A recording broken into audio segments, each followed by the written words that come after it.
got some engine lights. Hey guys, welcome back to Stuie's Garage. Today I'm just going to give you a recap on the Ford Explorer. I feel like I haven't really talked about it since I made that one video about the transmission blowing up. Anyways, getting rid of the Ford Explorer. So that's where I'm going right now. I'm driving down to swap it for a Honda CR-V. And it still has issues, but somehow it's driving. I mean, I'm in cruise, that's what that green dial is. And I've been driving about an hour. It seems to be working okay. The main issue is third gear. So we're going to talk about that a little bit in this video. To give some backstory, I was pulling a trailer. I boiled over the transmission. It got super hot. I thought I killed it, but I dropped the trailer, was able to make it home, sorted all that out.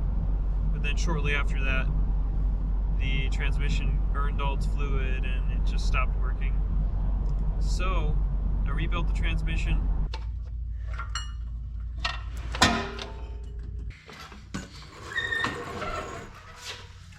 So we got our transmission all staged up on some blocks and stuff. We're gonna start to crack it open. I replaced the torque converter, the oil pump, rebuilt the valve body, put in upgraded servos, swapped the solenoid pack, all the new seals, everything, to try and remedy the transmission myself. I'd never rebuilt an automatic transmission before, but I was very meticulous about doing it, and I followed a few different video guides on YouTube, and it still doesn't work. I mean, it does, but it's the third gear, and that's the problem with these transmissions. So this is a 5R55W transmission, and it has a few common flaws, one being that the intermediate servo, so it's like a plunger that basically closes a band inside the transmission and lets you access third gear and above. That servo just doesn't seal well with fluid, so it makes that shift pretty rough. My transmission, it has the new sleeves and it has the upgraded everything to improve that issue, but it still has an issue. So I'm getting rid of this car, and I'm excited. It'll be good. Anyways, when I took mine apart, the torque converter was all like fragmented and messed up, and I thought that that would be the issue, you know? So I rebuilt the whole transmission because, you know, you can't not do that after there's been metal through it. And that wasn't the issue. I thought it was the torque converter, but it turns out it's the servo.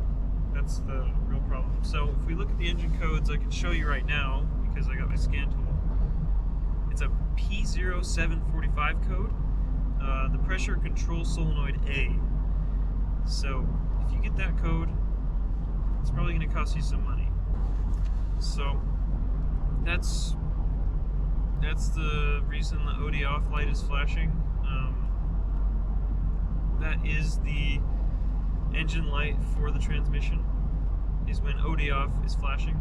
So watch for that. Yeah, if you get that code, I'm sorry. It means you're gonna have to spend some money.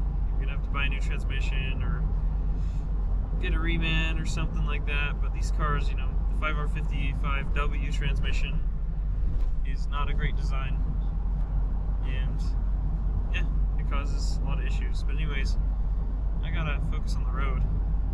But good luck with your wrenching. Sorry about, if you're watching this video, you're probably in a bad spot with that transmission, and good luck.